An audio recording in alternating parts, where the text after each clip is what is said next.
Junior cooperative ഇൻസ്പെക്ടറുടെ syllabus wise ക്ലാസ്സിൽ നമ്മൾ കഴിഞ്ഞ ക്ലാസ്സിൽ different types of economic system ആണ് ഡിസ്കസ് ചെയ്തത്. ഇന്ന് നമ്മൾ പഠിക്കുന്നത് cooperation and other forms of business organisations ആണ്. ആദ്യം നമ്മൾ നോക്കുന്നത് സോൾ പ്രൊപ്രൈറ്റർഷിപ്പിനെ കുറിച്ചാണ്. സോൾ പ്രൊപ്രൈറ്റർഷിപ്പ് എന്ന് വെച്ചിട്ടുണ്ടെങ്കിൽ ഒരേ ഒരാളായിരിക്കും അവിടെ ഫുൾ ബിസിനസ്സും കൺട്രോൾ ചെയ്യുന്നത്. ഒരാളുടെ കീഴിലാണ് ആ ബിസിനസ് നടന്നു പോകുന്നത് എന്നാണെങ്കിൽ അത്തരം ബിസിനസ്സിനെയാണ് നമ്മൾ സോൾ പ്രൊപ്രൈറ്റർഷിപ്പ് എന്ന് പറയാം.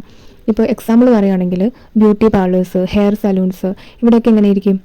ഒരാൾ മാത്രമുള്ള ബ്യൂട്ടി പാർലേഴ്സ്, ഹെയർ സലൂൺസ് ഒക്കെ എടുക്കുകയാണെങ്കിൽ അത് ഒരു സോൾ പ്രൊപ്രൈറ്റർഷിപ്പിന് ബെസ്റ്റ് എക്സാമ്പിൾ ആയിരിക്കും. അവിടെ ആ വ്യക്തിയായിരിക്കും ഫുള്ളായിട്ടും ആ ബിസിനസ്സിനെ നടത്തിക്കൊണ്ടു പോകുന്നത്, അതിൻ്റെ ചിലവ് നോക്കുന്നത്. ഇപ്പോൾ ബിസിനസ്സിന് എന്തെങ്കിലും പ്രോഫിറ്റ് ഉണ്ടായി കഴിഞ്ഞാൽ ആ ഒരാൾ തന്നെ ആയിരിക്കും അത് എടുക്കുന്നത്.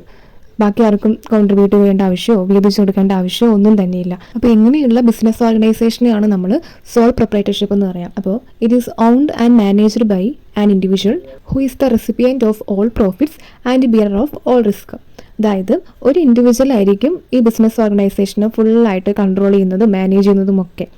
അതേപോലെ തന്നെ ആ ബിസിനസ്സിൽ എന്തെങ്കിലും പ്രോഫിറ്റ് ഉണ്ടായി കഴിഞ്ഞാൽ അത് എടുക്കാനുള്ള അവകാശം എന്ന് പറയുന്നത് വേറെ ആർക്കുമില്ല, ആ വ്യക്തിക്ക് തന്നെയായിരിക്കും.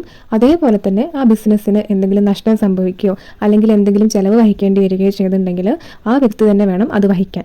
അപ്പോൾ ഇതാണ് നമ്മൾ ആദ്യത്തെ പോയിന്റിൽ പറഞ്ഞത്.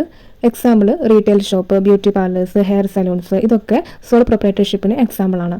അതേപോലെ തന്നെ സോൾ പ്രൊപ്രൈറ്റർഷിപ്പിന് ഒരു സെപ്പറേറ്റ് ലോ ഒന്നുമില്ല. അതുകൊണ്ട് തന്നെ ഇതിൻ്റെ ഫോർമേഷൻ ആയാലും ക്ലോഷർ ആയാലും ഭയങ്കര ഈസി ആയിരിക്കും. പ്രത്യേകിച്ച് ലോയോ ഡിഫിക്കൽട്ടീസോ ഒന്നുമില്ല. ഒരു സോൾ പ്രൊപ്രൈറ്റർഷിപ്പ് പ്രകാരം ഒരു ബിസിനസ് സ്റ്റാർട്ട് ചെയ്യുമ്പോൾ പ്രത്യേകിച്ച് അതിന് വലിയ രീതിക്ക് ലോ ഒന്നും ഇല്ലാത്തതുകൊണ്ട് തന്നെ അതിൻ്റെ ഫോർമേഷൻ ആയാലും അവസാനിപ്പിക്കാനായാലും ബാക്കിയുള്ള ബിസിനസ് ഓർഗനൈസേഷൻ വെച്ച് നോക്കുമ്പോൾ ഈസി ആയിരിക്കും. അതേപോലെ തന്നെ ഇതിൽ ചില കാറ്റഗറി ബിസിനസ് ചെയ്യാനായിട്ട് ലൈസൻസും ആവശ്യമാണ്. അതും കൂടെ ഓർത്ത് വെക്കണം കേട്ടോ. ഇവിടെ ലയബിലിറ്റി എന്ന് പറയുന്നത് അൺലിമിറ്റഡ് ആയിരിക്കും. അതായത് ഇങ്ങനൊരു ഓർഗനൈസേഷൻ നടത്തിക്കൊണ്ടു പോകുന്ന സമയത്ത് എന്തെങ്കിലും ചിലവോ അല്ലെങ്കിൽ എന്തെങ്കിലും നഷ്ടം അല്ലെങ്കിൽ സംഭവിച്ചു കഴിഞ്ഞിട്ടുണ്ടെങ്കിൽ ഈ നടത്തിക്കൊണ്ടുപോകുന്ന ആളും ഇതിന് പേഴ്സണലി ലയബിൾ ആയിരിക്കും. ഇപ്പോൾ അവർ ഇതിന് വേണ്ടിയിട്ട് മാറ്റി വെച്ചിട്ടുള്ള എമൗണ്ട് എന്ന് പറയുന്നത് ഇതിനായിട്ട് തികഞ്ഞിട്ടില്ലെങ്കിൽ അവരുടെ പേഴ്സണൽ ആയിട്ടുള്ള അസറ്റ്സും കാര്യങ്ങളും ഇതിനായിട്ട് യൂസ് ചെയ്യേണ്ടി വരും. അതാണ് ഇവിടെ അൺലിമിറ്റഡ് ലയബിലിറ്റി എന്നുകൊണ്ട് മീൻ ചെയ്യുന്നത്. ലിമിറ്റഡ് ലയബിലിറ്റി ആണെന്നാണെങ്കിൽ ഇത്തരം പേഴ്സണൽ ലയബിലിറ്റി ഉണ്ടായിരിക്കില്ല. അവരുടെ സ്വന്തം അസറ്റ് വെച്ചുകൊണ്ട് ഒരു ഓർഗനൈസേഷൻ മുന്നോട്ട് കൊണ്ടുപോകേണ്ട ആവശ്യം ഉണ്ടായിരിക്കില്ല. പക്ഷേ സോൾ പ്രൊപ്രൈറ്റർഷിപ്പ് ആയതുകൊണ്ട് തന്നെ ഇവിടെ ലയബിലിറ്റി എന്ന് പറയുന്നത് അൺലിമിറ്റഡ് ആയിരിക്കും. No separate entity. Business doesn't have an separate identity from owner. Owner is responsible for all the activities. ഇവിടെ ബിസിനസ്സിന് ഒരു സെപ്പറേറ്റ് ഐഡൻറ്റിറ്റി ഒന്നുമില്ല. ഓണറാണ് ഇവിടെ എല്ലാത്തിനും റെസ്പോൺസിബിൾ. നമ്മൾ കോർപ്പറേഷനിൽ പഠിച്ചിട്ടുണ്ടായിരുന്നു ബിസിനസ്സിനെയും ഓണറിനെയും സെപ്പറേറ്റ് ആയിട്ടാണ് ട്രീറ്റ് ചെയ്യുക എന്നുള്ളത്. പക്ഷേ ഇവിടെ ബിസിനസ്സിന് യാതൊരു വിധ റോളും ഇല്ല. റോള് ഫുള്ള് ഓണറിന് മാത്രമാണ്.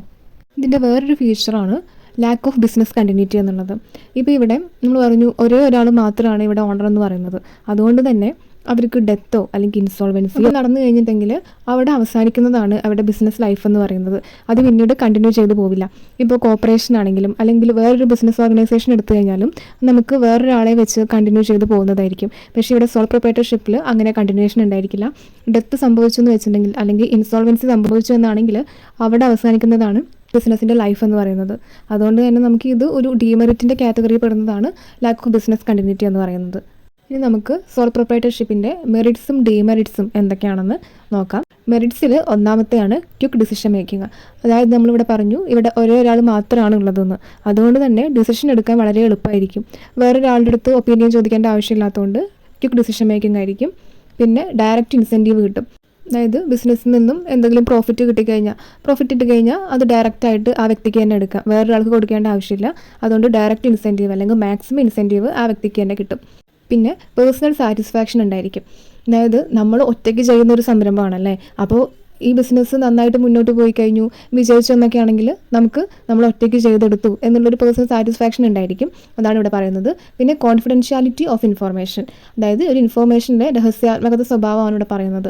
എന്തെങ്കിലും ഇൻഫോർമേഷൻ ബിസിനസ്സിനെ സംബന്ധിച്ചിട്ട് എന്തെങ്കിലും ഇൻഫോർമേഷൻസൊക്കെ പുറത്തു പോകാൻ ചാൻസ് ഇല്ല. കാരണം ഇവിടെ ഒരാൾ മാത്രമേ ഉള്ളൂ. അപ്പോൾ അവിടെ തന്നെ അതിലെന്തെങ്കിലും ഇൻഫോർമേഷൻ്റെ കാര്യങ്ങളൊക്കെ വേറെ എവിടെയും പോകാൻ ചാൻസ് ഇല്ല. അതുകൊണ്ട് ഇവിടെ ഹൈ കോൺഫിഡൻഷ്യാലിറ്റി ആയിരിക്കും എല്ലാ കാര്യത്തിലും ഉണ്ടായിരിക്കുക. ഇനി ഡീമെറിറ്റ്സ് എന്തൊക്കെയാണെന്ന് നോക്കാം. ഒന്നാമത്തെ ഡീമെറിറ്റ് അൺലിമിറ്റഡ് ലയബിലിറ്റി. നമ്മൾ നേരത്തെ പറഞ്ഞിരുന്നു പ്രൊപ്രൈറ്റർഷിപ്പിന് ലയബിലിറ്റി എന്ന് പറയുന്നത് അൺലിമിറ്റഡ് ആണ്. അതായത് അവരുടെ പേഴ്സണൽ ആയിട്ടുള്ള അസറ്റും കൂടെ ലയബിലിറ്റി തീർക്കാൻ വേണ്ടിയിട്ട് യൂസ് ചെയ്യേണ്ടി വരും എന്നുള്ളത്. അടുത്തത് ലിമിറ്റഡ് ലൈഫ് ഓഫ് ബിസിനസ്. അതായത് ഡെത്തോ ഇൻസോൾവൻസിയോ അങ്ങനെ എന്തെങ്കിലും സംഭവിച്ചു കഴിഞ്ഞിട്ടുണ്ടെങ്കിൽ അവിടെ ബിസിനസ്സിൻ്റെ ലൈഫ് അതോടുകൂടി അവസാനിക്കും. അതാണ് രണ്ടാമത്തെ ഡിമെറിറ്റ്. മൂന്നാമത്തെ ലിമിറ്റഡ് റിസോഴ്സസ്. ഇവിടെ ഒരേ ഒരാളാണ് ഓണർ എന്ന് പറയുന്നത്. അതുകൊണ്ട് തന്നെ ബിസിനസ് നടത്തിക്കൊണ്ടുപോകാൻ ആവശ്യമായിട്ടുള്ള റിസോഴ്സസ് എന്ന് പറയുന്നത് കമ്പാരിറ്റീവ്ലി ലിമിറ്റഡ് ആയിരിക്കും. അടുത്ത ഡിമെറിറ്റ് ആണ് ലിമിറ്റഡ് മാനേജറിയബിലിറ്റി. അതായത് ഇവിടെ ഓണർ എന്ന് പറയുന്നത് ഒരേ ഒരാളായതുകൊണ്ട് തന്നെ നമ്മൾ നേരത്തെ പറഞ്ഞു ഡിസിഷൻ മേക്കിംഗ് വളരെ എളുപ്പമായിരിക്കും എന്നുള്ളത്. അപ്പോൾ അതിൻ്റെ വേറൊരു വശം എന്നുള്ള പോലെ ഇവിടെ മാനേജറിയബിലിറ്റി വളരെ ലിമിറ്റഡ് ആയിരിക്കും. കാരണം ഒരു വ്യക്തിക്ക് ഇപ്പോൾ എല്ലാ ഏരിയയിലും ഒരേപോലെ അറിവുണ്ടായിരിക്കണം എന്നില്ല. ഇപ്പോൾ ഒരു ബിസിനസ് നടത്തിക്കൊണ്ടുവന്ന സമയത്ത് ഇപ്പോൾ പർച്ചേസിങ്, സെല്ലിങ്, ഫിനാൻസിങ് എന്ന് പറഞ്ഞിട്ട് ഒരുപാട് ഏരിയയിൽ, മാർക്കറ്റിംഗ്, അങ്ങനെ ഒരുപാട് ഏരിയയിൽ ആ വ്യക്തിക്ക് അറിവുണ്ടായിരിക്കണം. അപ്പോൾ ഒരു വ്യക്തിക്ക് എല്ലാ മേഖലയിലും അറിവുണ്ടായിരിക്കുക എന്നുള്ളത് വളരെ റയറായിട്ട് മാത്രമേ അത് കാണുള്ളൂ. അപ്പോൾ അതുകൊണ്ടാണ് ഇവിടെ പറയുന്നത് ലിമിറ്റഡ് മാനേജറിയൽ എബിലിറ്റി ആയിരിക്കും ഉണ്ടായിരിക്കുക എന്നുള്ളത്. അപ്പോൾ ഇത്രയുമാണ് സോൾ പ്രൊപ്രൈറ്റർഷിപ്പിനെ കുറിച്ച് നമുക്ക് പഠിക്കാനുള്ളത്. അടുത്ത ബിസിനസ് ഓർഗനൈസേഷനാണ് ജോയിൻറ്റ് ഹിന്ദു ഫാമിലി ബിസിനസ്. ഇതൊരു ഫാമിലി ബിസിനസ് ടൈപ്പ് ഓർഗനൈസേഷനാണ്. അതായത് തലമുറ കൈമാറി വരുന്ന ബിസിനസ്. ഇന്ത്യയിൽ മാത്രമാണ് ഇത്തരം ബിസിനസ് ഓർഗനൈസേഷൻസ് ഉള്ളൂ. അതായത് 3 തലമുറയോളം ഉള്ള ആൾക്കാർക്ക് ഇതിൽ മെമ്പേഴ്സ് ആവാം. പുറമേ നിന്ന് ആർക്കും ഇതിൽ മെമ്പർഷിപ്പ് കിട്ടില്ല. ഫാമിലി മെമ്പേഴ്സ് മാത്രമായിരിക്കും ജോയിൻറ്റ് ഹിന്ദു ഫാമിലി ബിസിനസ്സിൽ മെമ്പേഴ്സായിട്ട് ഉണ്ടാവുള്ളൂ. ബൈ ബർത്ത് തന്നെ ഇതിൽ മെമ്പർഷിപ്പ് കിട്ടും. അതുകൊണ്ട് തന്നെ മൈനേഴ്സിനും ഈ ബിസിനസ് ഓർഗനൈസേഷനിൽ മെമ്പർ ആവാം. നമുക്ക് ഇത് ഡീറ്റെയിൽ ആയിട്ട് എന്താ പറയുന്നതെന്ന് നോക്കാം. One of the oldest form of business organisation in the country. നമ്മുടെ രാജ്യത്തെ ഒരു ഓൾഡസ്റ്റ് ഫോം ഓഫ് ബിസിനസ് ഓർഗനൈസേഷനാണ് ജോയിൻറ്റ് ഹിന്ദു ഫാമിലി ബിസിനസ്. അതേപോലെ തന്നെ ഇന്ത്യയിൽ മാത്രം കാണപ്പെടുന്ന ഒരു ടൈപ്പ് ഓഫ് ബിസിനസ് ഓർഗനൈസേഷനാണ് ജോയിൻറ്റ് ഹിന്ദു ഫാമിലി ബിസിനസ് എന്ന് പറയുന്നത്. ഇതിലെ മെമ്പേഴ്സ് എന്ന് പറയുന്നത് members of Hindu undivided family ആയിരിക്കും. അതായത് ആ ഫാമിലി മെമ്പേഴ്സ് തന്നെ ആയിരിക്കും ഇതിലെ മെമ്പേഴ്സ് എന്ന് പറയുന്നത്. Birth in a particular family and 3 successive generations can be members in the business. Governed and controlled by Hindu succession act 1956. അപ്പോൾ ഹിന്ദു സക്സഷൻ ആക്ട് 1956 പ്രകാരമാണ് ഇത്തരം ബിസിനസ് ഓർഗനൈസേഷൻസ് പ്രവർത്തിച്ചു പോകുന്നത്. Business controlled by the head of the family called karta. അപ്പോൾ ഇത്തരം business ഓർഗനൈസേഷൻ്റെ head എന്ന് പറയുന്നത് കർത്ത എന്ന പേരുള്ള ഒരു വ്യക്തിയായിരിക്കും. ഈ കർത്ത എന്ന് പറയുന്നത് ആ ഫാമിലിയിലെ ഏറ്റവും എൽഡർ ആയിട്ടുള്ള വ്യക്തിയായിരിക്കും. ആ വ്യക്തിക്ക് ആയിരിക്കും ആ ബിസിനസ്സിൽ ഏറ്റവും കൂടുതൽ റൈറ്റ്സും റോളും ഉള്ളത്. ബാക്കിയുള്ള മെമ്പേഴ്സിനെ പറയുന്ന പേര് കോ പേഴ്സണേഴ്സ് എന്നാണ്. അവർക്ക് എല്ലാവർക്കും ഈക്വലായിട്ട് ഒരേപോലെ ഓണർഷിപ്പ് ആയിരിക്കും. ബട്ട് കർത്തയ്ക്കായിരിക്കും കുറച്ചധികം അവിടെ റൈറ്റ്സ് ഉണ്ടായിരിക്കുക. മിനിമം മെമ്പേഴ്സ് 2 പേരെങ്കിലും ഉണ്ടെങ്കിൽ ഇത്തരം ബിസിനസ് ഓർഗനൈസേഷൻസ് നടത്തിക്കൊണ്ടുപോകാൻ പറ്റുള്ളൂ. അതേപോലെ ഇവർ കർത്തയുടെ ലയബിലിറ്റി എന്ന് പറയുന്നത് അൺലിമിറ്റഡും കോ പേഴ്സണേഴ്സിൻ്റെ ലയബിലിറ്റി എന്ന് പറയുന്നത് ലിമിറ്റഡും ആയിരിക്കും.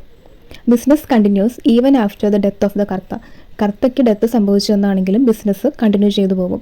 അടുത്തത് ആരാണോ ആ ഫാമിലിയിൽ എൽഡർ ആയിട്ടുള്ളതെന്ന് വെച്ച് കഴിഞ്ഞാൽ ആ വ്യക്തിയായിരിക്കും പിന്നീട് കർത്തയായിട്ട് വരിക. അങ്ങനെ ഈ ബിസിനസ് ഓർഗനൈസേഷൻ കണ്ടിന്യൂ ചെയ്ത് പോയിക്കൊണ്ടിരിക്കും. ക്യാപിറ്റൽ എന്ന് പറയുന്നത് ഇവരുടെ ആൻസിസ്റ്റർ പ്രോപ്പർട്ടീസ് ആയിരിക്കും. അതായത് ഇവരുടെ സ്വത്തായിരിക്കും ഇവരുടെ ക്യാപിറ്റൽ എന്ന് പറയുന്നത്. നമ്മളിന്ന് ബിസിനസ് ഓർഗനൈസേഷൻസ് എന്ന് പറഞ്ഞ ടോപ്പിക്കിൽ 2 ബിസിനസ് ഓർഗനൈസേഷൻസ് ആണ് പഠിച്ചത്. സോൾ പ്രൊപ്രൈറ്റർഷിപ്പും അതേപോലെ ജോയിൻറ്റ് ഹിന്ദു ഫാമിലി ബിസിനസ്സും. ഇന്ന് നമുക്ക് പാർട്ട്ണർഷിപ്പും ജോയിൻറ്റ് സ്റ്റോക്ക് കമ്പനിയും പഠിക്കാനുണ്ട്. അതിനുശേഷം ഈ ഓർഗനൈസേഷൻസും കോർപ്പറേഷനും തമ്മിലുള്ള, കോപ്പറേറ്റീവ് സൊസൈറ്റിയും തമ്മിലുള്ള ഡിഫറൻസ് എന്തൊക്കെയാണ്, ഇത്രയും ടോപ്പിക്സാണ് നമുക്ക് പഠിക്കാനുള്ളത്. ബാക്കി നമുക്ക് അടുത്ത ക്ലാസ്സിൽ ഡിസ്കസ് ചെയ്യാം.